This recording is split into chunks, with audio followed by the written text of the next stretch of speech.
Welcome to Pod Save America. I'm Jon Favreau. I'm Jon Lovett. I'm Tommy Vietor. On today's show, Donald Trump sits down for his first major interview since winning the election and lays out his plans on deportations, tariffs, healthcare, political retribution, and more.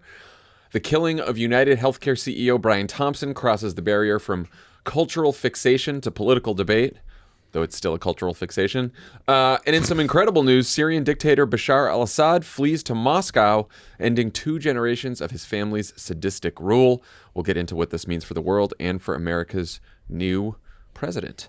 But first, we've been following the shooting of UnitedHealthcare CEO Brian Thompson like everyone else, a story that now clearly has a political angle. Well, because he's running for the 2028 primary. Correct, yes. We don't know which party. As of this recording, Monday afternoon, LA time, police have a, quote, strong person of interest in custody, 26-year-old Luigi Mangione, who was apprehended at a McDonald's in Pennsylvania with a backpack containing a gun, a silencer, fake IDs matching the ones used in New York, and a handwritten manifesto that didn't give the health insurance industry the best reviews. This was after the bullet casings found at the scene had the words delay, deny, and depose written on them. The reactions on social media, which is why this is one of the reasons why this is a big story, have ranged from people joking about the murder to celebrating it. United Health Group had to shut off the Facebook reactions to the announcement of Thompson's death after nearly 75,000 users responded with a laughing emoji. The reaction inevitably reached the point where politicians got asked about it. Here's California Congressman Ro Khanna on ABC's This Week on Sunday. Let me just say it was horrific. I mean, this is a father we're talking about of 2 children, and my sympathies to the entire family. There is no justification for violence. But the outpouring afterwards has not surprised me. Look, I, as a congressperson, had UnitedHealthcare deny a prescription for a nasal $100 pump spray, and I couldn't get them to reverse this. So imagine what ordinary people are dealing with. The biggest denial comes when it's cancer treatment. I mean, people are getting denied on cancer treatment. And my view is very simple. Why can't we have a rule that if a doctor prescribes something and if Medicare, traditional Medicare is going to cover it, then private insurance companies should be forced to cover it? I mean, it's absurd in this country what's going on. I think that's a good idea. What do you guys think of Ro's answer, and what's your general take on this story? So when I saw that the shooting had happened, I was like, okay, so here's what's going to happen next. I just was waiting for it. Like, there's going to be a round of people celebrating it. There's going to be a round of people criticizing the people for celebrating it. Then a round of people criticizing those people for not understanding the pain that people are experiencing in their lives. Everybody. Next thing you know, universal health care. Right.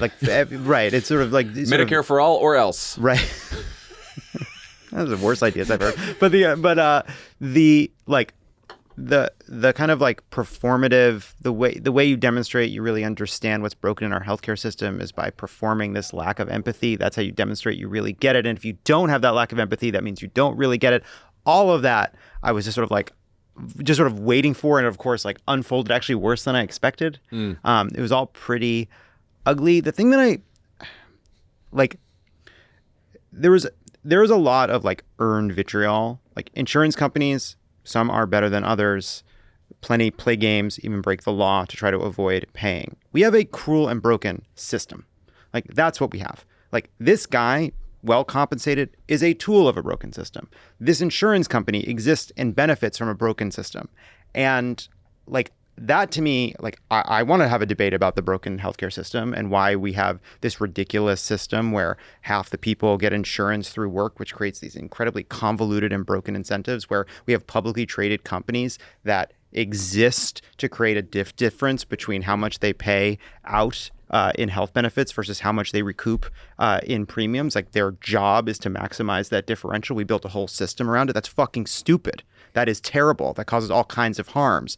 But like, the idea that we're going to associate the murder of a health executive with Medicare for all, to me, does not bring us anywhere closer to Medicare for all. We're not going to shoot our way to universal health care. And it ends up becoming a kind of vicious and negative and divisive debate, a debate we can win without kind of needing to resort to this sort of like ridiculous kind of performative, I don't know what you'd call it, theatrics, heroics, I don't know. Yeah.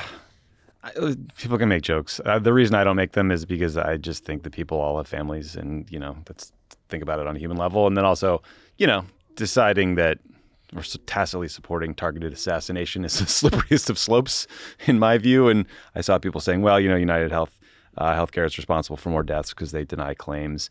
Well, what if someone decides that rationale applies to abortion rights groups and goes after their CEOs, right? And I think copycat violence is a real problem. So let's just not celebrate this stuff. That said, everyone has had a terrible interaction with an insurance company. Every single person. The insurers reject 1 in 7 claims for treatment. ProPublica had a really long investigation in February of 2023 that's worth reading about UnitedHealthcare. It's one story about the treatment of a patient who finally found an effective treatment for a debilitating disease that was wildly expensive. He was denied. His family then sued, and they got access to all these recorded calls and documents and things that just outlined the way UnitedHealthcare put profits ahead of his healthcare or anything else and lied and did all these horrible things. So, but I think the net effect of this incident is probably going to be that a bunch of corporate CEOs getting armed security and their customers pay for it. And that's, the frustrating part. Yeah, I mean, according to the New York Times, some people on social media said that people who have information about the killing shouldn't share it with authorities. The hostel that he was staying in was cooperating with the authorities, and they got threats because they were cooperating. Some people posted names and pictures of other health insurance executives.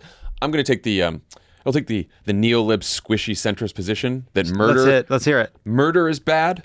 Yeah. Also denying people life-saving health care because they can't afford it. Bad.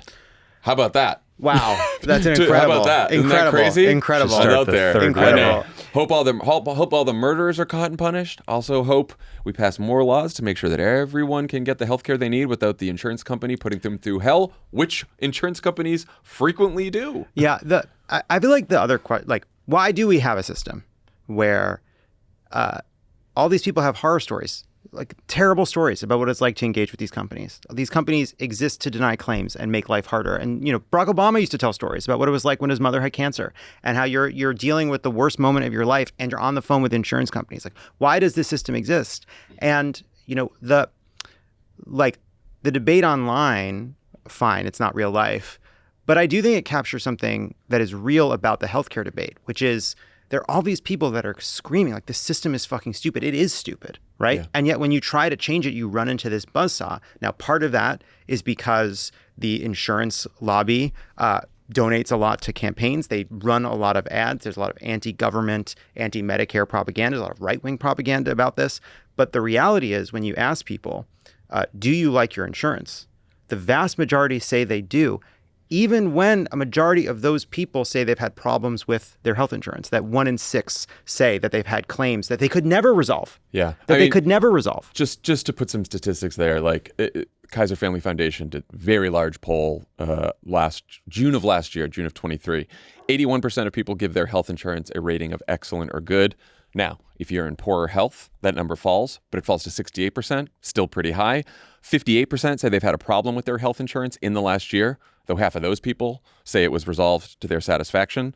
And then 27%, so 1 in 3 people say in the last year they've had a specific issue with a claim denial or the insurance company paying less than they had hoped the insurance company would pay. Clearly a problem. To your point, though, let's talk about what's happened. Let's talk about what the barriers are, right? What happened when we tried to pass the Affordable Care Act, right? Which was a Herculean effort that cost a lot of Democrats their jobs, a lot of House members.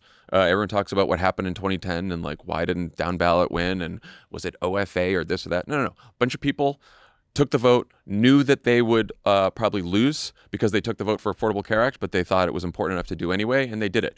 The Affordable Care Act, which didn't even pass with a public option because we didn't have the votes for a public option, which still isn't single payer. We passed a bunch of insurance company reforms that put a bunch of new regulations on insurance companies, but we couldn't get more than that. Fast forward to the 2020 Democratic primary, where the central debate in the primary was over Medicare for All. And what happened there? Medicare for All ended up less popular than it started at the beginning of the primary, because when you ask people, should the government guarantee health insurance, people say yes. 60% say yes. When you ask people, do you think it should be a government-run system or a private insurance system, more people want private insurance than they do government. That number has narrowed now, but that's still. So it is a problem with the insurance industry. It is a problem with their lobbying. It is a problem with the money in politics. It is certainly a problem with the Republican Party. But it's also, we have work to do convincing people to change this system. Well, it's also, I think the fact that profit is in the healthcare system is the original sin here. Yes. And the thing that we would all want to get rid of. But if we were doing it over again, we would have it without profit in the system. Single payer, Medicare for all type system. The challenge that you outlined, though, is getting people to trust that the government is going to competently administer that system is also a great challenge. I imagine that challenge was not aided by the rollout of healthcare.gov during the ACA fight and rollout in the second Obama term. So, well, and let's talk about why that was such a challenge, right? In 2013, as part of the Affordable Care Act, we said, look, if insurance companies try to give people these shitty plans that don't cover anything, where they're paying a lot of money, but they still can't get good coverage, what the government's going to do is say, we're going to cancel those plans. And the government canceled those plans, and suddenly there was a fucking uproar like you wouldn't believe, because people said, I thought I could keep my health insurance if I liked my health insurance. Because of a line that you had to include when you were campaigning to reform the healthcare system, which is if you like your plan, you can keep your plan, which was going to be true for 98% of people. But also the website didn't work too. Well, that wasn't great. But I was saying the bigger one was the real political problem was, why did we get all these cancellations? And now people are like, well, everyone hates their health insurance plan. Well, actually, no. We tried to cancel a bunch of really shitty plans that didn't do a lot to cover people, and there was a fucking uproar. So that's not to say that of course we should try again, but it is much more complicated with actual people. The other part of this is like, people also say they're comfortable with expanding insurance by the government. They just, like, I do think, like, okay, so half the country roughly has health insurance through their employer.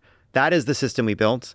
That is a convoluted, broken system that creates a bunch of perverse incentives. It means that insurers don't have much of an incentive to cover preventative care, because if you change jobs, you change insurers, creates a whole host of problems. Small percentage of people buy their own insurance, about 10%. The rest are either uninsured or in the public systems. We already have a huge chunk of the country in public health care. And that poll that Jon talked about, it said that 81% of people like their private insurance. It's even higher for Medicare. Medicare is extremely popular. And I do think, like, the point that Ro Khanna makes in that interview is smart, right? Like, that private insurance should cover anything Medicare should cover. He's thinking about the ways in which to make private insurance more like Medicare, basically, which costs far less to administer, right? The huge percentage of private insurance costs go towards administration. What's administration? It's paying the staff that reviews claims, tries to make their costs low, right? It's money that goes to getting worse healthcare than actually paying providers. But, like, part of what happens when you end up only debating, when the debate becomes about are you for single payer or against single payer, is you don't have other debates. A debate like, should we lower the Medicare eligibility age to 60? How about that? Or I was going to say, to your point about people liking Medicare so much, I think that the plan offered in 2020 that was both the best plan but also the most politically palatable plan, and that most people liked it, was, remember Pete Buttigieg proposed Medicare for all who want it. Yes. And so basically it would allow anyone, if you really want Medicare and you want to be covered by Medicare, you can choose that. And if you really don't want that and you really want your private health insurance plan, you can choose that. And the idea would be that Medicare would be so popular that more and more people would buy in, and we would eventually transition to a system where Medicare covers everyone. There's a lot of, yes, that was a sort of a form of a public option. But, like, you lower the Medicare, like, you know, the public option was killed from Obamacare.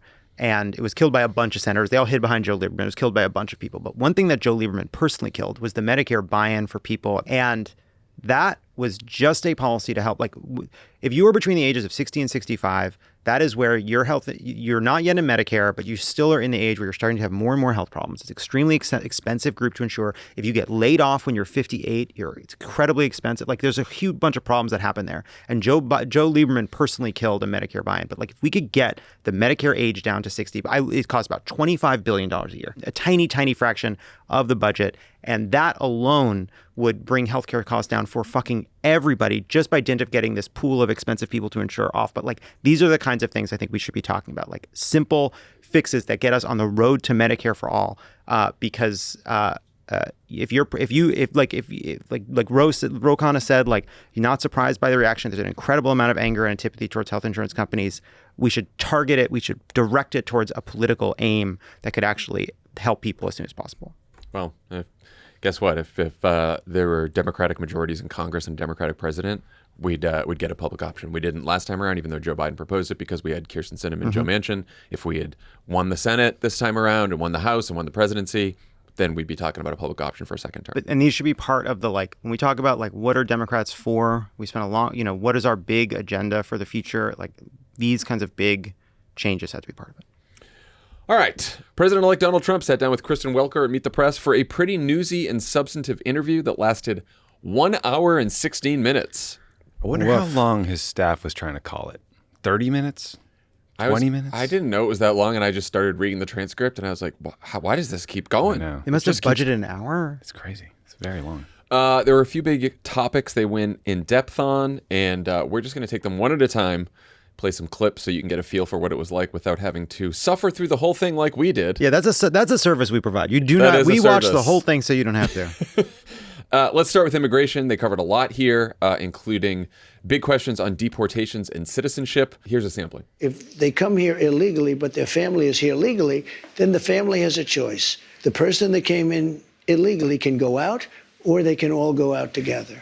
You promised to end birthright citizenship on day one. Is that still your plan? Yeah, absolutely. So even though Trump wants to end birthright citizenship, he also said he wants to work with Democrats on a solution for the Dreamers, who he spoke favorably about. Let's talk about birthright citizenship first, which I think is the big headline here. Ending it, at least for the children of undocumented parents, something of a right-wing passion project.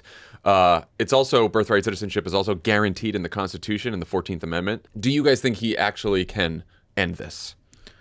I think he wants to fight. I don't think he knows or particularly cares if he can end it. It's yet another place where the Constitution is unequivocal, and yet we're having this debate because we don't know if 6 conservative justices will agree anymore.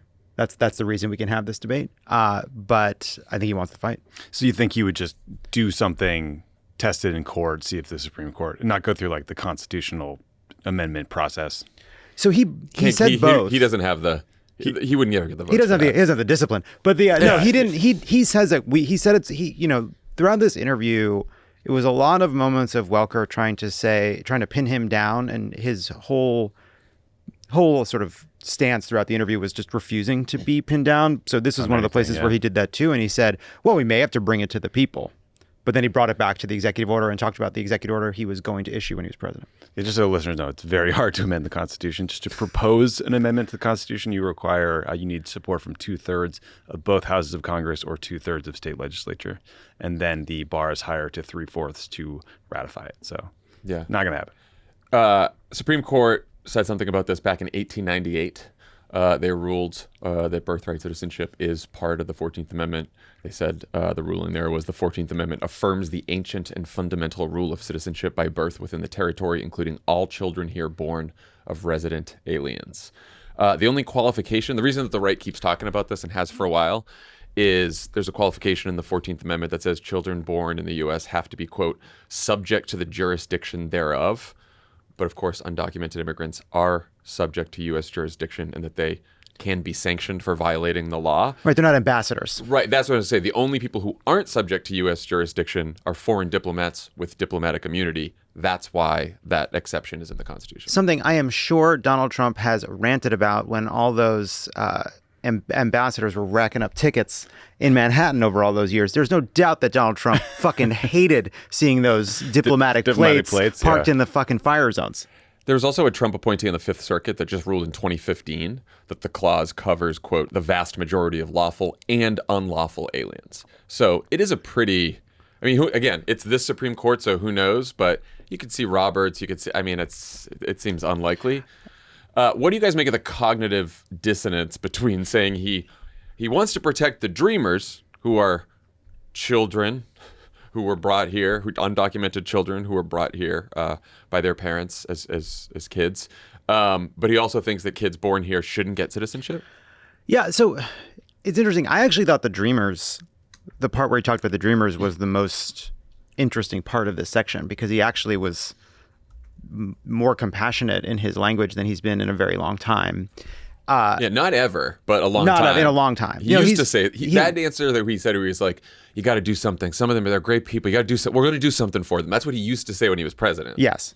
So he did not talk that way throughout the entire campaign. So I think the contradiction is that he doesn't care and he's not thinking about it that way. When he talks about birthright citizenship, he's talking about, he's ranted about tourists having babies from Asia. He's talking about people that just got here. When he's referring to the Dreamers, he's actually acknowledging what has been at the core of the Democratic position on this, which is you need to have a system of rules and laws going forward, but you need to recognize that people have been in this country for a very long time. It's sort of acknowledging both sides of that. Yeah, I just think he's a liar. I don't think. I mean, if he wanted to protect the Dreamers, there's a deal on the table with the Democrats that he could pass tomorrow. Just do it. Protect them. Go for it. I mean, he got there was an offer in 2018, 2019 that was basically protection for the Dreamers in exchange for billions of wall funding.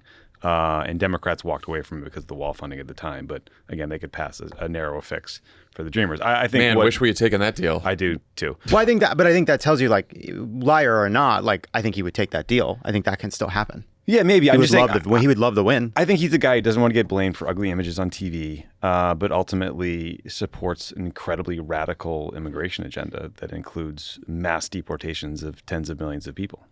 Yeah, it feels like a past versus future thing. Yeah. That you protect the children of undocumented immigrants who are already here, but you don't allow the children of future undocumented immigrants to become citizens because, like you said, he believes that this birth tourism, that people come here illegally and have children, is like this is the whole quote unquote anchor babies. I mean, it's just He doesn't want right. He wants to have after a certain date be able to deport people without having to consider the fact that the children born here are American citizens.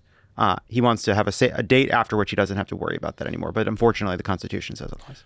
Also, there's bigger consequences here if you suddenly decide that citizenship in the United States is not granted because you're born here. Like the amount of people that you could start stripping citizenship from is just, it goes on it's crazy. Getting rid of birthright citizenship is crazy. But they're going to try for executive order. So or they want, look, we don't, like, again, like, It's just like, this was an interview where, I mean, it seems like the Wall Street Journal says they are drafting an order. So it seems like they're going to at least try, but what happens to what happens next, we don't know. Yeah. I just, like, it was a strange interview in that, like, basically on a few different places, Welker was like challenging, did you really mean this? And every single time he said, of course I did. Of course I did. But then he does this sort of more moderate sounding language on Dreamers, on a few other issues. So it was like an interview where he was making himself hard to pin down. It sounds like the deportation plan is to start with immigrants who've committed crimes here in America, but then go far beyond that to include undocumented immigrants who've been here for years, have jobs, pay taxes, live with American citizen family members. We've talked a lot about Democrats not becoming the defenders of the status quo, but obviously immigration was one of the defining issues of the campaign. How do you guys think Democrats should fight this or can fight this, really? Well, I mean, we know there's a bunch of states where the attorney generals are preparing legal challenges. Groups like the ACLU will challenge in court any effort to use the military to deport people. And then there will be cities that will refuse to work with ICE and prevent deportation operations. So that's kind of the policy side. Then I think part of it is Democrats. I mean, if this starts to happen, you start seeing families ripped apart. You start to see, he's going to go well beyond criminals, these sort of deportations. It's going to be farm workers, students, people who served in the military, teachers. I think you have to, like, lift up those stories and talk about the impact on communities. Yeah, there was a moment in the interview where he said something he hadn't said before, where Welker's asking about the kind of impact of all this kind of mass deportation. And he says, well, there are these criminals, they're hiding, they're in our cities, they're on our farms. And it was a strange, like, wait, he doesn't talk like that. He doesn't reference the fact that undocumented people do a ton of the labor on farms in this country. And it felt like reflective of some kind of conversation he'd had where it's clear that this rounding up of people is going to impact the nation's food supply. And so he's starting to think about how to message around the impact of that. I don't know, but it was strange. Yeah, I think the hard reality of this is that it's very difficult to fight deportation since Trump is well within the law. and past presidents of both parties have deported undocumented immigrants. Cities can try not to cooperate with ICE. Tom Homan, the new border czar, said, if they don't cooperate, I'll just have my agents do it. It's whatever. We don't need their cooperation. But I do think you show, like Tommy said, how, cruel and unnecessary and harmful it is to the country to expel people who are doing nothing more but trying to live their lives, do their jobs, haven't committed any crimes. Who are giving back a lot to the country, contributing to the economy, to society in a million different ways. I was paying. By the way, also just one other lie in all of this: undocumented people are paying into Medicare and Social Security and not able to ever recoup it. He also lied and says we're the only country in the world that does birthright citizenship. That is totally wrong. Dozens of countries do it. The Canadians do it. Chile, like lots of countries. I think that another challenge for Democrats is because they are going to start with criminals or people who have committed crimes here in America. Obviously, you break the law if you cross the border unlawfully. But for the people who've committed crimes here in America, they're going to make a big deal out of them and then sort of try to bait Democrats into, Look, the reason that there are, to the extent that there are people who've committed violent crimes or either other crimes in America who are undocumented, the reason they're still here is not because the Biden administration or other Democrats just didn't want to go after them. Part of it is because either they can't find them or, law enforcement's been looking for them but can't find them, or sometimes people are here because we don't have agreements with the countries that they came from to send them back to those countries. And so there's a number of challenges, just logistical challenges the Trump administration is going to have to grapple with just in order to do some of these deportations. I read that they're actually thinking of sending some of these undocumented immigrants back to countries that aren't their home countries because they don't have the agreements with with all the countries, which is just... Well, and this is where Tom Homan's full of shit, the immigration czar. Sure, ICE could go to a community and find someone and take them and deport them, but they're going to have a hard time finding them. That's the part that you need the local cops for, is the law enforcement piece, tracking people down, knowing where they are. Yeah, but it's going to be hard. And I also think that Democrats just need to be clear in laying out the alternative, right? Which is, we of course support going after criminals and people who've committed crimes in this country, and also, people who've just arrived here, or we're fine with removing recent arrivals, right? But people who have been here for years, who just want the chance to become citizens, we should give them the chance to become citizens, and we should bring them out of the shadows so that they can contribute, which is what they want to do in this country. I think you just have to be very clear about the message. Yeah, I think you have to. I also think this interview that Trump gave is an opportunity for Democrats to say, okay, right, we will do we have a conservative border bill right now. We will tie that with protections for finally letting these dreamers who did nothing wrong and who only know this country to become citizens, which you now say is something you want to do. So let's do that right now. How about that's the first thing? That's one of the first things you can do when you become president. We should be out there taking him at his word. All right, let's talk about what to make of Trump's answers on whether he'll actually go after his political enemies. Here he is answering questions about the January 6th committee. I think those people committed a major crime. Sir? And Cheney was behind it. And so was Benny Thompson and everybody on that committee. For what they did, honestly, they should go to jail. So you think Liz Cheney should go to jail? For what they did. Everyone on the committee, you think I think everybody anybody that voted in favor. Do you want Kash Patel to launch investigations into people on that list? No, he's going to do what he thinks is right. If they think that somebody was dishonest or crooked or a corrupt politician, I think he probably has an obligation to do it. But are you going to direct him to do it? No, not at all. Not at all. I'm not looking to go back into the past. I'm looking to make our country successful. Retribution will be through success. All right. Where do you think we are on the spectrum of rule of law to Trump decides who goes to jail? Just some pure uncut fascism there. Yeah, it's funny. Before that section, he's saying the right things. He's saying, I'm not going to tell Kash Patel what to do. Pam Bondi's great. I'm not going to tell her what to do. They're going to do what they want to do. I don't want to go backwards. That's what Biden did. I'm not for that.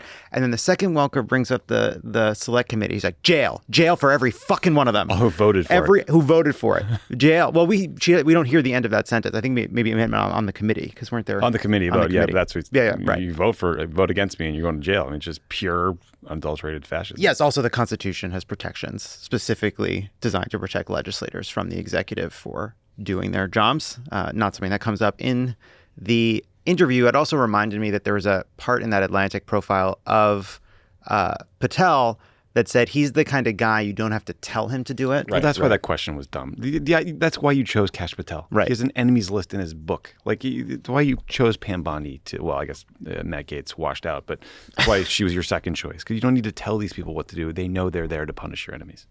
Yeah. You could read it two ways, I think, which is one, exactly how we just talked about it, how you guys just talked about it. The other is he genuinely doesn't want to go back and doesn't want to have all these investigations, but you bring up things that he's pissed about and that he's talked about before, he's going to set him off because the man has no control and of his emotions. And also he's never been someone who's like, I changed my mind. I actually like Liz Cheney. Let's let bygones be gone. Like, he's always going to be like, yeah, she should go to jail, but I'm not going to make anything happen. Right now, again, the huge problem here is whether or not you believe Trump, whether or not he means he really is going to make them go to jail or he doesn't want to go back to the past, Kash Patel and Pam Bondi are the problem, because they'll either take his comments as a green light to go investigate and prosecute, or they may just decide to do whatever the fuck they want, knowing that Trump either won't care or he will approve. And they will curry favor with it. Glad they're doing it despite his lack of intervention, which is sort of an ideal outcome for him. Yeah, just stepping back, this was the most unleashed Trump in this entire interview. It's an hour and 16-minute interview. It was much more like Trump on Rogan, where the clips are taken out of context to make it seem like the most dangerous and kind of unhinged version of Trump. But for the majority of this interview, he is trying to seem as reasonable and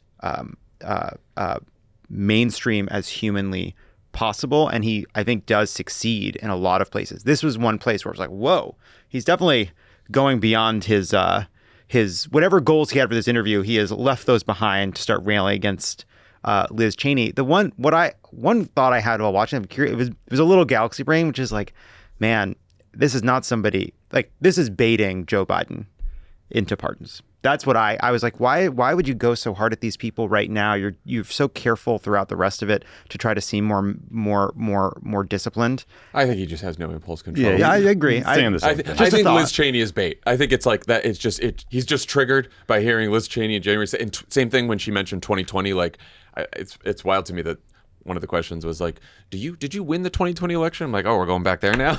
But like, there's certain things, not certain things. There's a lot of things you can say to Trump to set him off. He is also very mad that the January 6th committee destroyed all their records and evidence and thinks that's prosecutable now. The whole thing, he's very mad. I think he's seeking retribution. He was trying to be serious, but the minute you push him, is like he's electrocuted. But I do think, I guess where I come down on this is I would not be surprised if they do launch investigations and try to do everything he had said during the campaign he wanted to do. I would also not be surprised if nothing happens. Yeah, it's all look. Joe Biden, it's. But if I was Biden, I think if I was Biden, I think I would think really hard about preemptive pardons and blanket pardons for the J6 committee and Jack Smith and his team, and I would do the team, and I would do the staff. I would do, like, for anyone who was caught up in federal employees who were investigating Donald Trump in some way, I would think seriously about pardons. Yeah, I just, it's like an umbrella. It's okay if you have it and you don't need it. Better than to need it and not have it. And we do not get to go back. And man, Joe Biden, look, I think it's why he pardoned Hunter. He doesn't want to look back and realize he had this chance to save his son and didn't take it. Well, it's time to use that in the same way for the rest of us. He also talked about pardoning the January 6th protesters, rioters who have been convicted, who pled guilty, who are currently serving time in prison. He said that's a day one thing that he's going to do. Do you think people are going to care about that? I do. I mean, I don't think the voters want to look back, and this is looking back. And I think, here's what I think we have to do. The Republicans are very good at picking out a couple specific stories and examples and lifting them up, right? Like Lake and Riley, any sort of incident of horrible crime against an individual by an undocumented migrant. Trump will tell that story ad nauseum. We need to not just like look at the statistics around January 6th or talk about it in the big picture. We need to find individuals that he pardons who are, hitting cops or beating people up or being violent, and get the footage of that and the stories of those individuals out on day one. I do not think that I think the polling on this was like 30% support for pardoning January 6th insurrectionists. Yeah, I saw Terry Anton had this on CNN. It was like 33% said they were patriots. 64% were opposed to pardons. 1% wanted to be a priority, which he's clearly making it a priority if it's on day one. And 53% think that what the rioters did was an insurrection. So the public opinion is clear. I totally agree with you, Tommy, that like you've got to... and he kind of dances. She goes back and forth. This is what I was going to get at. Yeah, she goes back and forth on the police officers. Like, what about the people who violently assaulted police officers? Some of the way that it was written up had Trump responding by saying they had no choice. He wasn't saying, I don't think he was saying they had no choice to assault the police officers. No. He was referring to a different part of her question, which was they pled guilty. And he's saying they had no choice to plead guilty because it was like a forced confession kind of thing. Well, it's amazing how realistic Donald Trump can be about the criminal justice system when it's his own fucking people. Like, the jail, the jail is not fit for people, and you understand that people take plea deals just to get out of something and confess to things that they didn't actually do. Incredibly generous to his own people. Yeah, I think it matters. The other thing he did throughout this section was bounce around who's going to get pardoned. Is it who's going to be affected? He really didn't give any straight answer. He avoided it completely. So I think it matters who ends up getting these pardons, right? If it's a blanket pardon for a bunch of people that assaulted cops, like, we should be fucking talking about it for years. But huge issue. We should make it. I think this is a one you make a really big deal out of. Trump is letting violent criminals out of jail to roam the streets in your neighborhood. This is when you go from, Democrats shouldn't be talking about like democracy because it doesn't really resonate with people, but criminals in your neighborhood who were committing political violence and assaulting cops, people are going to care about that. Assaulting cops. All right. Trump also talked about his economic plans, including a lengthy back and forth on tariffs, with Trump saying he, quote, can't guarantee Americans won't end up paying more. He also said, I can't guarantee that. I can't guarantee tomorrow. Yeah, it was very metaphysical. It was really, very funny. Very funny. He also talked about how his other big priority is extending the Trump tax cuts, which mostly benefit the richest Americans. He was also asked about raising the minimum wage, but didn't sound as favorable on that, even though he said he would consider it. We've talked about how Democrats need to focus on working class voters' issues very early, of course, but how do you think Democrats should respond to the Trump economic agenda? What I took from this is, you'd say, Donald Trump has just told us what his priorities are as president: to free people that assault cops and cut taxes for the rich. Those are his two big priorities, right? It's not raising the minimum wage. It's not protecting access to health care. It's not even lowering costs. It's tax cuts for the rich and freeing the people that assaulted the cops on his behalf. And that should tell you something about what you can expect from Donald Trump over the next 4 years. Yeah, I would hammer the tax cut issue. I was reading a report on the 2017 Trump tax cut. It found that large U.S. pharma companies saved about $6 billion in taxes over the course of 4 years. And during that time, they expanded their workforce by less than 1% globally. So they saved a ton of money on taxes and they created no jobs. In 2023, Pfizer made over $27 billion and paid zero federal income taxes, thanks in part to the Trump tax cut, because they make the bulk of their money in the U.S. and then they use loopholes and tax avoidance schemes to recognize that revenue in Ireland or whatever. So this is the opposite of populism. This is the opposite of the bullshit that Steve Bannon and his types try to tell us that the Trump MAGA message is about.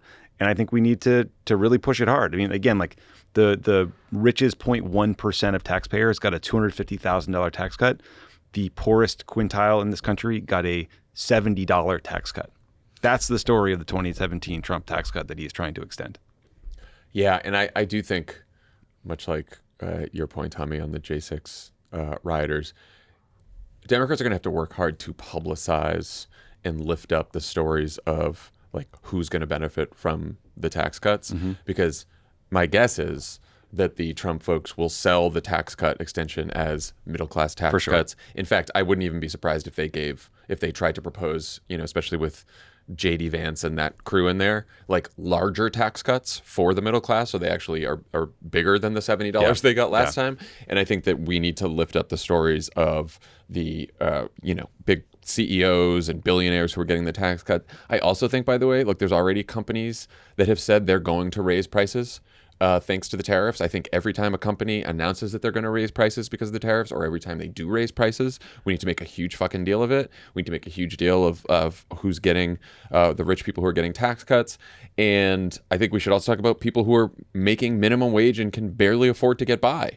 And I think the frame of this is, look, we took Trump at his word. You know, he ran on making life more affordable for people and cutting costs, and he's breaking his promise. He's betraying the people who voted for him.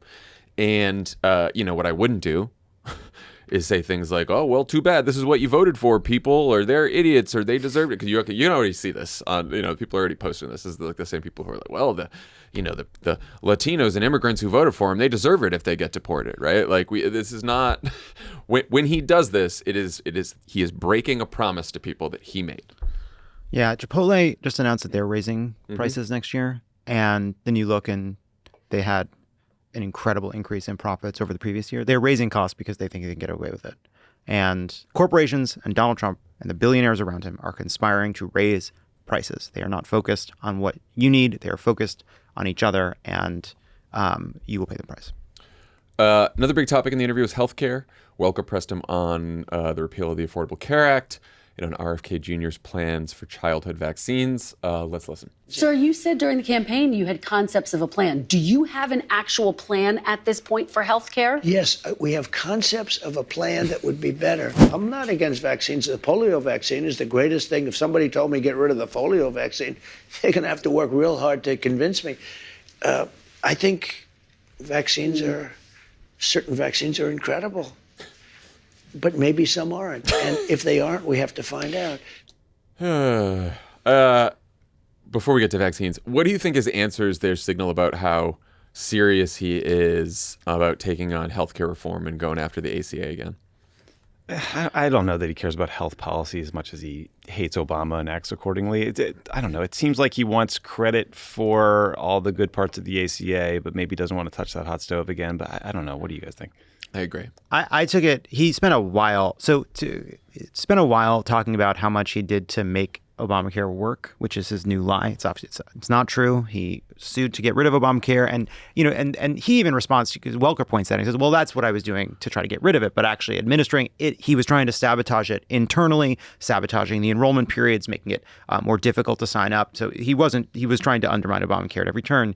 But it does seem like he doesn't want that fight. He understands that the appetite for ACA repeal isn't there. It's popular. It's like 60% approval. It's the most popular it's ever been. Yeah. Only 38% of people disapproved. The appetite isn't there in Congress either. I do worry about Medicaid a lot because I think he can, and Republicans will want to gut Medicaid as part of the budget bill they're going to use to extend the Trump tax cuts. So I think we should watch that. Obviously, Biden did the Inflation Reduction Act as part of a budget reconciliation bill. We talked about that more than enough when it was happening, but I think Republicans are going to now do something similar with the budget bill, and they're going to try to do tax cuts and then all of their other cuts to the budget.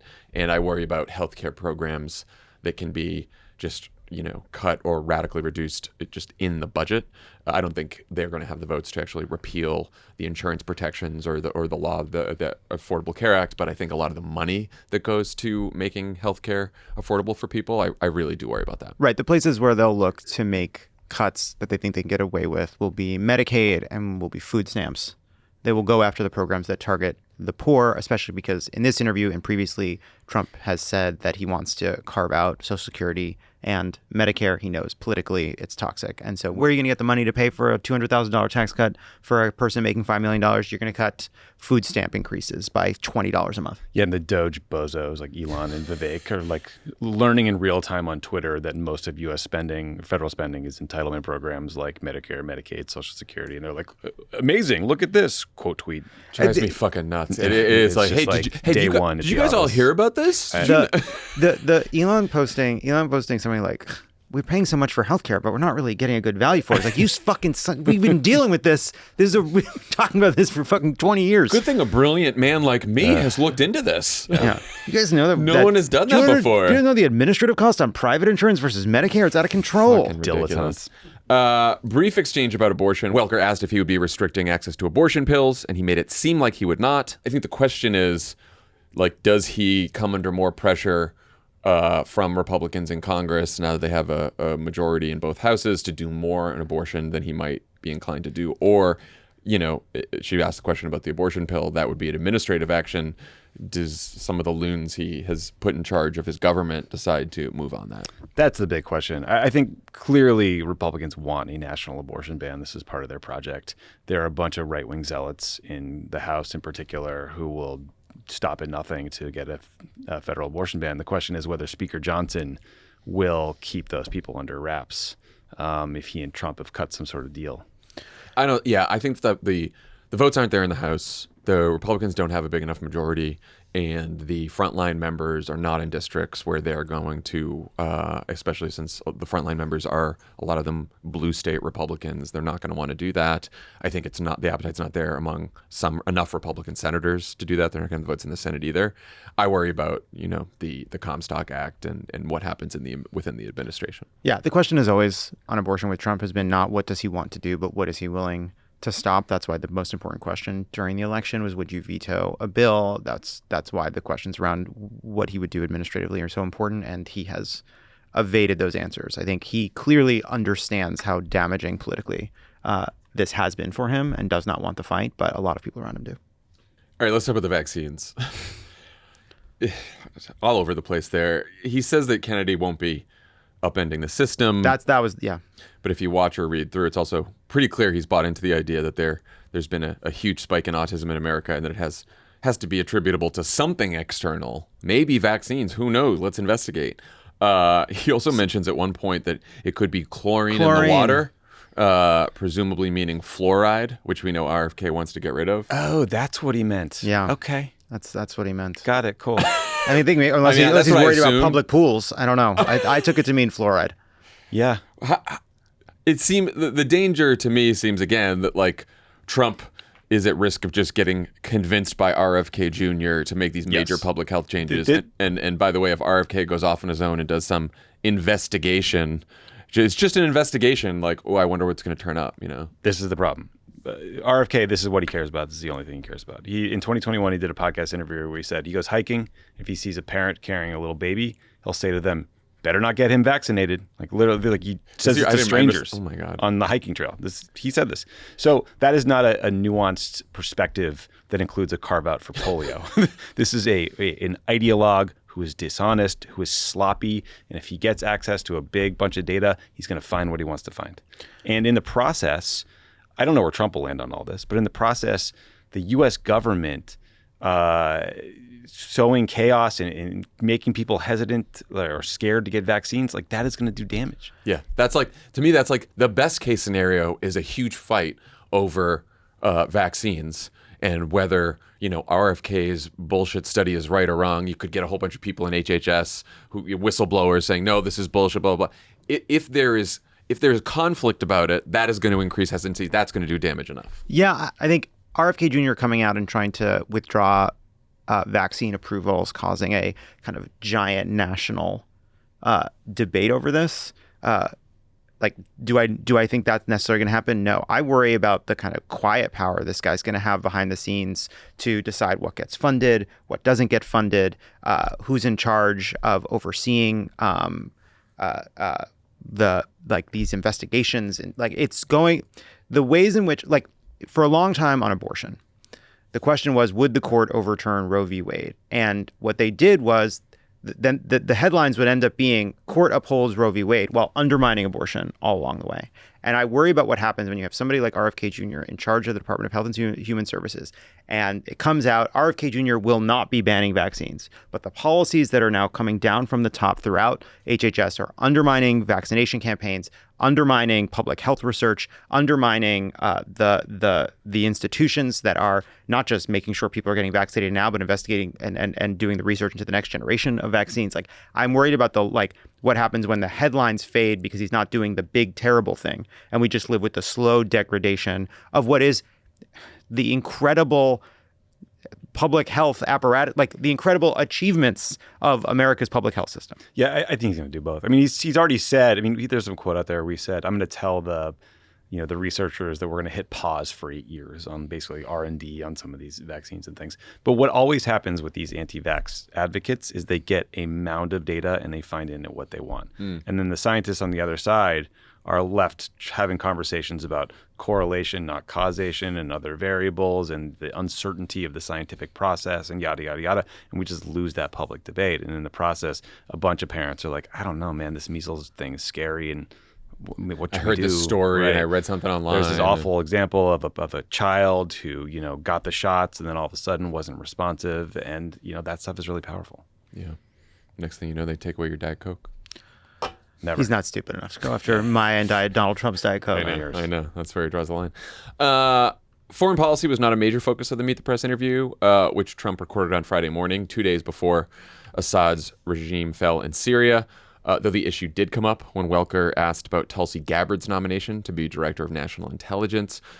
Gabbard had a couple of infamous secret meetings with Assad that reportedly have a bunch of senators worried about her nomination, with good reason. Let's listen to Trump's response. Let me ask you about former Congresswoman Tulsi Gabbard. You picked her to be the Director of National Intelligence. Right. In 2017, she had 2 secret meetings with Syrian dictator Bashar al-Assad. Do you have questions or concerns about those meetings? No. And he's got bigger problems right now. Well, do you think it makes it hard for her? His country is collapsing. Yeah, I mean, do you think it compromises her ability to handle that? I met with Putin. I met with President Xi of China. I met with Kim Jong-un twice. Does that When mean you that were I can't be president? Well, when you were president, they weren't I know, secret but look- meetings. So you have confidence in Tulsi Gabbard? I do. She's a very respected person. Before we get into the politics of it, Tommy, can you just walk everyone through what actually happened this weekend, since this is now the biggest story in the world? I know you and Ben did a bonus episode about this for Pod Save the World that everyone should check out. We recorded something Sunday. We'll do another one on Tuesday for Wednesday, but check them out if you want the longer story. I mean, the short answer is that in Syria, these opposition forces toppled 50 years of Assad rule and 13 years of the civil war, and they just drove him out of town. It was lightning speed. The rebels basically started coming south from northwestern Syria, and over the course of 8 days took city after city after city until they just rolled into Damascus. And Assad had to fly to Russia, where he will now live out the rest of his life, hopefully in some squalid conditions. So it's just a truly historic moment where one of the most brutal regimes in modern history fell, and Bashar al-Assad came after his father, who was just as brutal and took power in a coup. And Bashar killed 500,000 of his own people through the course of the civil war. He's just a truly horrific human being. Sounds like when push came to shove, Iran and Russia really weren't there for their pals in Syria. They were not there. They were either tied up in Ukraine or tied up in Lebanon, or Hezbollah had been decapitated by the Israelis. So his benefactors were not around to bail him out this time. Well, then let's talk about his other friend, Tulsi Gabbard. What do you think this means for Gabbard's nomination? Anything? I mean, that's a good question. So the kind of hit list on her, they mentioned it there. She met with Assad twice. She flew to Syria to meet with him in 2017. Then she got this kind of PR tour around Aleppo after it had been bombed to dust by Assad and the Russians. She said Assad is not the enemy of the United States. She refused to say Assad is a war criminal. She also refuses to believe that Assad used chemical weapons on his own people, which he very much did. And so there's all these other weird examples. Like in 2018, the House Foreign Affairs Committee held a closed-door meeting with a Syrian defector who had smuggled all this evidence of Assad's brutality and war crimes out of Syria. And bipartisan groups of staffers were so worried about Tulsi being there that the guy wore a mask in like closed-door hearings. And then there's this that same NBC report that talked about that. Mentioned a trip Tulsi took to the Turkey-Syria border in 2015. There she met with 2 little girls who had been horrifically burned from airstrikes while they were living at this IDP camp. And she asked them, how do you know it was the Russians and Assad who bombed you and not ISIS? And the answer is, ISIS doesn't have an air force, you fucking moron. So it's like, are you an Assad fan? Are you just that stupid? You know what I mean? Like, how do you get Neither speaks very well for Right. qualifications for DNI. No.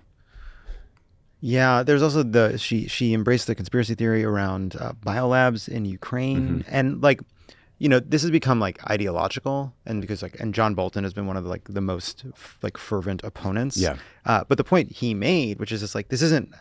She just seems like she has terrible judgment. Exactly. Like it's That's not what I ideological. She's a fucking kook. And whether or not the fact that she was so solicitous towards Assad and the specific situation in Syria aside, the fact that all this is unfolding as she's about to go into these hearings is a reminder that this is a serious and important job. Trump, one part in the Welker interview, Welker says, you said you would end the war in one day if you were president. So how's that going? Yeah, it's going. And it is to me, it is the Hegseth stuff, the Gabbard stuff. It's a reminder to me, Trump has won twice as a challenger. He has lost as an incumbent. It is easy to say how you will solve every problem and understand how to turn every key when you are a candidate. But when you are president, these are serious, real, and complicated issues that demand serious, capable people. And Tulsi Gabbard, Pete Hegseth, these are not those people. Yeah, you need a team. And I get where Tulsi's coming from on not saying Assad is not the enemy of the United States. She's just trying to make an argument that we shouldn't go to war in Syria or on behalf of the Syrian opposition. I understand that. But in service of that goal, she became an apologist for this evil war criminal who was using chemical weapons on his own people, who was throwing people in these gulags and torturing them for years and years and years. And so, there's going to be the Gabbard hearing, but then there's going to be a set of policy questions for Trump. There's 900 U.S. troops sitting in Syria right now working with these Kurdish forces to keep ISIS at bay. There's Syrian chemical weapons stockpiles that are kind of littered throughout the country still. The Israelis were bombing those over the weekend. CENTCOM was hitting all these ISIS targets. There's going to be this need to make sure that this isn't just chapter one of the Syrian civil war, but that something good comes out of it, some sort of viable state, because the Syrian civil war led to 5 million people, I think, fleeing beyond Syria who are living as refugees. Most of them are in the sort of neighboring countries like Jordan, Egypt, Lebanon, et cetera. But, I think Germany took 800,000 refugees in. A lot of those people want to go home. A lot of that migration destabilized the politics in these European countries and led to the rise of these far-right parties. So there's a huge opportunity right now for the international community to step up, help Syria, help people come home and make it a viable state and not let it devolve into just another fucking nightmare for these people who have lived through hell for the last decade. And the question is, what is Trump going to do? Because his tweet is not our problem. That's his take. And then his DNI is an Assad fan. And then you have Rubio, who's been a hawk. Right. It's just the contradictions get resolved when you're governing. They can exist while you're campaigning. They don't get to continue to exist when you're governing. Yeah. Did you see in Playbook today, they were reporting that, Gabbard's defenders now are going to say, well, she once called him a brutal dictator, and also she has top secret clearance, so if there was any problems, this would have come up then. That process is always perfect. Right. And then she was just promoted also to be a lieutenant colonel in the Army Reserve. So that's all of this stuff is qualifications for that. But I'm I don't think the Army Reserve process probably isn't geared to look into international fucking trips to meet with Assad. I'm sure she did what she needed to do to earn that promotion, but it's a ridiculous defense. Yeah, they're the Air Force reservist named Jack Teixeira was the kid who leaked all those top secret documents onto Discord to his gamer buddies. So I don't know that that's the bar we're going to hold the DNI to. Seems wise. Okay, before we go, if anyone's looking for a last-minute stocking stuffer, we do have a gift for you. My new Trump fragrances are here. They make a great Christmas present. I've named them Fight, Fight, Fight because they represent winning. We all want to be winning. We have to win as a nation. We want to win as a family. This fragrance is all about strength and success and confidence for men and for women. Get yourself a bottle and don't forget to grab one for your loved ones too. They'll thank you and they'll even smell good. It's How is that real? I hadn't listened to the How end. is They'll that even real? smell good. Hey, did a raccoon with Axe body spray wander into McDonald's? No, that's my new cologne. That's my new cologne. It's Fight, Fight, Fight. Fight, fight. I'm wearing my Donald Trump scented cologne. It's Fight, Fight, Fight. Donald Trump was in Paris this weekend at the reopening of the Notre Dame Cathedral. The First Lady was there, Jill Biden. Apparently they were sitting near each other. They spoke. It was a pleasant exchange. There's a picture of Trump talking to Jill Biden where she's smiling. Trump posted that picture with a caption, that said, a fragrance your enemies can't resist, used as an ad for fight, fight, fight. Look, I think you don't want to. The fucking liberal media doesn't want to face it. Jill Biden wants to fuck Donald Trump. That's Oh my God. That's in Notre Dame Cathedral in a holy fucking place. That's what the Oh news my won't God. fucking cover it. The news won't talk about it. The news won't talk about it. I will say there's a lot of laughter from the couch. Farrah's draw dropped.